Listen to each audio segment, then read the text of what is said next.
କାଳରେ ଶୀଘ୍ର ଆସୁଥିବା ଆମ୍ଭମାନଙ୍କ ପ୍ରଭୁ ଯୀଶୁ ଖ୍ରୀଷ୍ଟଙ୍କର ଅତି ପବିତ୍ର ଓ ବହୁମୂଲ୍ୟ ନାମରେ ଆପଣ ସମସ୍ତଙ୍କୁ ଆଉ ଏକ ନୂତନ ପ୍ରସଙ୍ଗରେ ପୁନର୍ବାର ମୁଁ ସ୍ୱାଗତ କରେ। ପ୍ରତିଦିନ ଭଳି ଆଜି ମଧ୍ୟ ପରମେଶ୍ୱରଙ୍କ ବାକ୍ୟକୁ ନେଇ ଆପଣମାନଙ୍କ ନିକଟରେ ଆସିବା ପାଇଁ ୟୁଟ୍ୟୁବ ମାଧ୍ୟମରେ ଆପଣମାନଙ୍କ ସହିତ ପୁନର୍ବାର ସାକ୍ଷାତ କରିବା ପାଇଁ ସ୍ୱର୍ଗର ପରମେଶ୍ୱର ଏହି ସୁନ୍ଦର ଅବକାଶ ମୋ ଜୀବନରେ ଯୋଗ କରିଛନ୍ତି। ସେଥିପାଇଁ ପ୍ରଭୁଙ୍କୁ ମୁଁ ହୃଦୟ ସହିତ ଧନ୍ୟବାଦ ଦିଏ। ଆପଣ ମାନଙ୍କୁ ମଧ୍ୟ ମୁଁ ଧନ୍ୟବାଦ ଦିଏ। ଆପଣ ମାନେ ଆମର ଏହି ସାମୁଏଲ ଖରା ୟୁଟ୍ୟୁବ ଚ୍ୟାନେଲରେ ପ୍ରସାରିତ ହେଉଥିବା ପ୍ରତ୍ୟେକ ଭିଡ଼ିଓ ପ୍ରତ୍ୟେକ ବାକ୍ୟକୁ ଆପଣ ମାନେ ନିୟମିତ ଶୁଣୁଛନ୍ତି। ସେଥିପାଇଁ ମୁଁ ପ୍ରଭୁଙ୍କର ଗୌରବ କରେ। ପରମେଶ୍ୱର ଆପଣ ସମସ୍ତଙ୍କୁ ପ୍ରଚୁର ଭାବରେ ଆଶୀର୍ବାଦ କରନ୍ତୁ। ପ୍ରିୟ ପ୍ରଭୁଙ୍କ ଲୋକମାନେ, ଆସନ୍ତୁ ଆଜି ଆମେ ବାକ୍ୟରୁ ଗୋଟେ ପଦ ପଢ଼ି ଆଜିର ପ୍ରସଙ୍ଗ ନିକଟକୁ ଆମେ ଯିବା। ଆପଣ ମାନେ ମୋ ସହିତ ମାଥ୍ୟୁ ଲିଖିତ ସୁସମାଚାର 5 ଅଧ୍ୟାୟ 3 ପଦ ପ୍ରତି ଆପଣ ଧ୍ୟାନ ଦେବେ। এই ସ୍ଥାନରେ ଏ ପ୍ରକାର ଲେଖାଯାଏ, ମାଥ୍ୟୁ ଲିଖିତ ସୁସମାଚାର 5 ଅଧ୍ୟାୟ 3 ପଦରେ ଏ ପ୍ରକାର ଲେଖାଯାଏ, ଆତ୍ମାରେ ଦିନହୀନ ଲୋକେ ଧନ୍ୟ, କାରଣ ସ୍ୱର୍ଗ ରାଜ୍ୟ ସେମାନଙ୍କର। ଆଜିର ପ୍ରସଙ୍ଗ ହେଲା ଆତ୍ମାରେ ଦିନହୀନ ହେବାର ଅର୍ଥ କ'ଣ ଅଟେ। ଏହି ପ୍ରସଙ୍ଗରେ ଆମେ ଅଳ୍ପ ସମୟ କଥାବାର୍ତ୍ତା ହେବା। ଯେଉଁ ସମୟରେ ପ୍ରଭୁ ଯୀଶୁ ଖ୍ରୀଷ୍ଟ ପର୍ବତ ଆରୋହଣ କରୁଛନ୍ତି ଏବଂ ପର୍ବତ ଉପରେ ସେ ବସି ସେ ପାର୍ବତ୍ୟ ଉପଦେଶରେ ଆପଣ ଶିଷ୍ୟମାନଙ୍କୁ ସେ ଶିକ୍ଷା ଦଉଛନ୍ତି, ସେହି ସମୟରେ ସେ କହୁଛନ୍ତି ଆତ୍ମାରେ ଦିନହୀନ ଲୋକେ ଧନ୍ୟ, କାରଣ ସ୍ୱର୍ଗ ରାଜ୍ୟ ସେମାନଙ୍କର। ପ୍ରିୟ ପ୍ରଭୁଙ୍କର ଲୋକମାନେ, ସ୍ୱର୍ଗ ରାଜ୍ୟ ସମସ୍ତଙ୍କ ପାଇଁ ନୁହେଁ। ସ୍ୱର୍ଗ ରାଜ୍ୟ ସେମାନଙ୍କ ପାଇଁ ଅଟେ, ସ୍ୱର୍ଗ ସେମାନଙ୍କ ପାଇଁ ଅଟେ ଯେଉଁମାନେ ଆତ୍ମାରେ ଦିନହୀନ ଅଟନ୍ତି।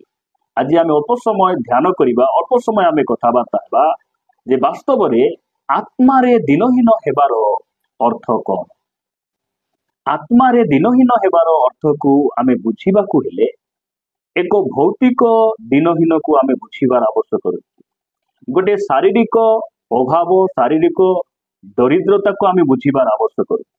ତାହେଲେ ଆମେ ଏହି ଆତ୍ମାରେ ଦିନହୀନ ହେବାର ଅର୍ଥକୁ ଆମେ ଭଲ ଭାବରେ ବୁଝିପାରିବା। ଉଦାହରଣ ସ୍ୱରୂପ, ଆପଣ ଯଦି କୌଣସି ସହରରେ ଅଛନ୍ତି କିମ୍ବା ଗାଁରେ ଅଛନ୍ତି, ଗୋଟେ ଭିକାରୀ, ଦରିଦ୍ର ବା ଦିନହୀନ କହିଲେ ଗୋଟେ ଭିକାରୀକୁ ଆମେ ଉଦାହରଣ ସ୍ୱରୂପ ନେବାର ଆବଶ୍ୟକ ରହିଛି।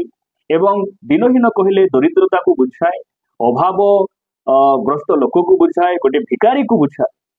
ଆପଣ ଯଦି ଗାଁରେ ଅଛନ୍ତି କି ସହରରେ ଅଛନ୍ତି, ଗୋଟେ ଭିକାରୀ ଆପଣଙ୍କ ଘରକୁ ସେ ଭିକ ମାଗିବା ପାଇଁ ଆସେ।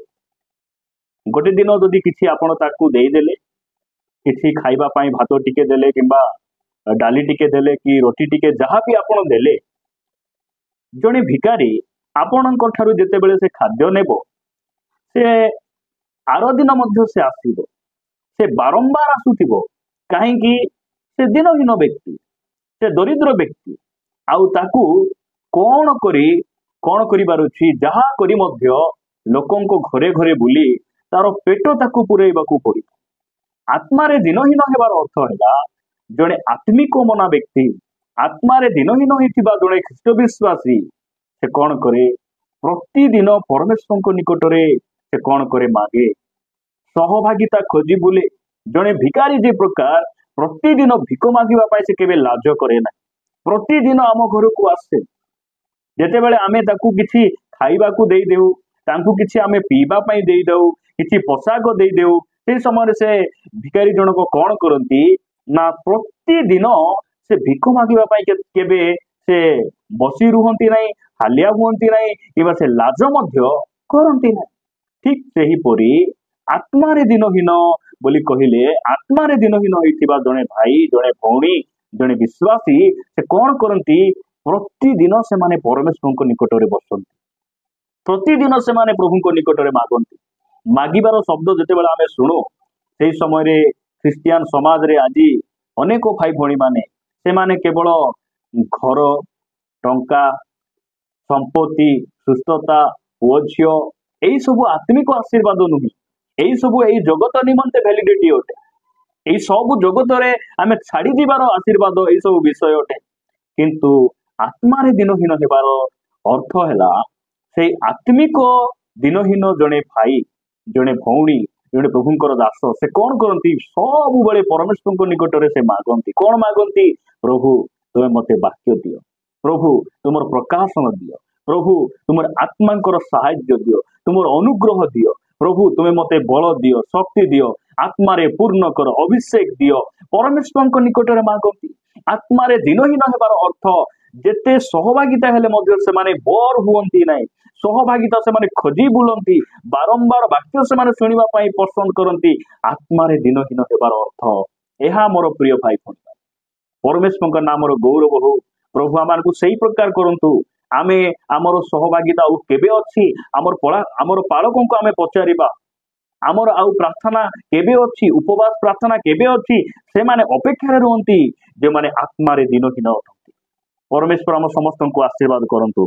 आमे आउ एक वाक्य देखिबा, आपण मो सहित पढ़िबे प्रथम पीतर 2 अध्याय 1 रु 3 पद पर्यंत मो पढ़िबा पाई चाहे। लिखा जाए, अतएव प्रभु जे मंगलमय एहा जदि आस्वादन करियछ ताहेले समस्त प्रकार दुष्टता, छल, कपट, ईर्षा, परनिंदा परित्याग करी नवजात शिशु तुल्य पारमार्थिक अमिश्रित दुग्ध पान करने इच्छा कर, जेपरि तो द्वारा परित्राणार्थे वृद्धि पाई पार। प्रभु नाम गौरव। स्थान में साधु पीतर लिखुंट जे नवजात शिशु तुल्य, नवजात शिशु जे नुआरे जन्मग्रहण करिछि जने शिशु जेतेबेले भोक लगे से समय से न कांदी रही पारे, न कांदी से रही पारे ना। जदि से कांदीब नाही ताहले ताकू खाद्य मिलिबो नाही, खाद्य मिलिबो नाही। आउ खाद्य जेतेबेले से खाइबो नाही बा मां क्षीर से जेतेबेले पीइबो नाही, से कोन हि जीवो, दुर्बल हि जीवो, से सबल हि पारिबो नाही। तो आत्मा रे दिनहीन हेबार अर्थ कोन, जेते सहभागिता हेले मध्य सेमानकु नियंटा हेबो, नियंटा हेबो सेमानक पई सहभागिता अति गुरुत्वपूर्ण। प्रभुको उपस्थिति रे बसिबा पई सेमाने सकाकूल, सेमाने आत्मा रे दिनहीन भावरे बंचिबा भाई भौणी मान अटंती। सेमाने सेही प्रकार प्रभुଙ୍କର लोक माने अटंती। प्रभु आमानकु सेही प्रकार करंतु। आमे गोटे नवजात शिशु परी, नवजात शिशु से कौन करे, सबु बेले अपना मां को ऊपर, बापा को ऊपर से निर्भर करे। नवजात शिशु से कौन करे जे से कांदे, कौन पाई कांदे, ताकू खाद्य दरकार, खाद्य दरकार। प्रिय प्रभुଙ୍କ लोक माने प्रभु आमान को अनुग्रह करंतु। आमे सेही नवजात शिशु परी हेबा, जो द्वारा आमे परित्राणार्थे आमे कौन ही परिबा, वृद्धि ही परिबा। सेही दिन 10 जन कुआरी मानक मध्यरु 5 जन सुबुद्धि और 5 जन निर्बुद्धि।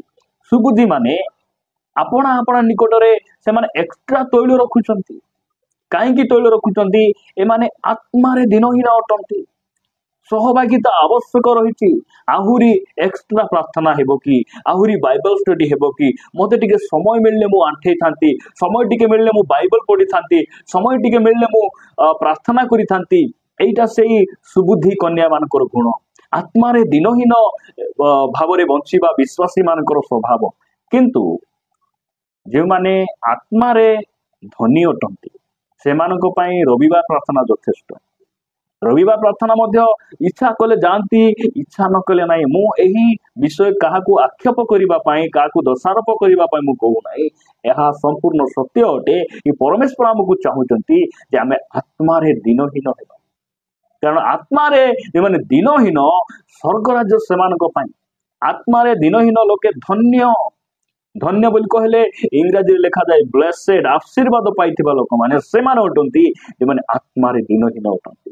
प्रभु आमान को अनुग्रह करंतु। प्रिय प्रभु को लोक माने आत्मा रे दिनहीन हेबार अर्थ हैला आत्मिक विषय निमंते भोक, शोष, लालायित, आग्रह हेबा।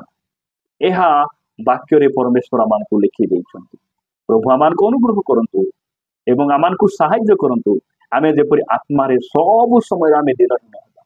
केबे मध्य आमे प्रार्थना करिया पई लाजेइबा नाही, पछेइबा नाही, भयभीत हेबा नाही, मंडली को जीवा पाए बाहाना करिबा नाही। समय मिलिले आमे प्रभुको निकटरे आंठेइबा, प्रार्थना करिबा। एहा होची आत्मा रे दिनहीन भावरे बंचिबा विश्वासी भाई भौणी मानकर स्वभाव गुण। प्रभु आमानकु ए वाक्य दी प्रचुर भावरे आशीर्वाद करंतु। आसुन पदे प्रार्थना करिबा। प्रेमिक स्वर्गीय पिता, मु तुमको धन्यवाद दिए प्रभु, तुम वाक्य द्वारा आम मानकु कथा हेलो, उत्साहित कलो। धन्यवाद प्रभु। आम समस्तंकु आत्मा रे दिनहीन हेबा पई तुम अनुग्रह दियो। बापा सबु समय आमे तुम निकटरे प्रभु आत्मिक विषय लालायित हेबु तुम निकटरे मागिबु आउ दिनहीन ही निजकु सरल करी प्रभु तुम इच्छा अनुसार जीवन यापन करने हम समस्त को तुम्हें सहायता कर प्रार्थना प्रिय प्रभु यीशु नाम मागुछि आमेन। प्रभु नाम गौरव हो प्रभु आम समस्त को प्रचुर भाव में आशीर्वाद करंतु आउ एक प्रसंग में परस्पर आम साक्षात करी राज्य निमंते बढ़ुवा प्रभु आम समस्त को आशीर्वाद करंतु रहिबा। नमस्कार। God bless you.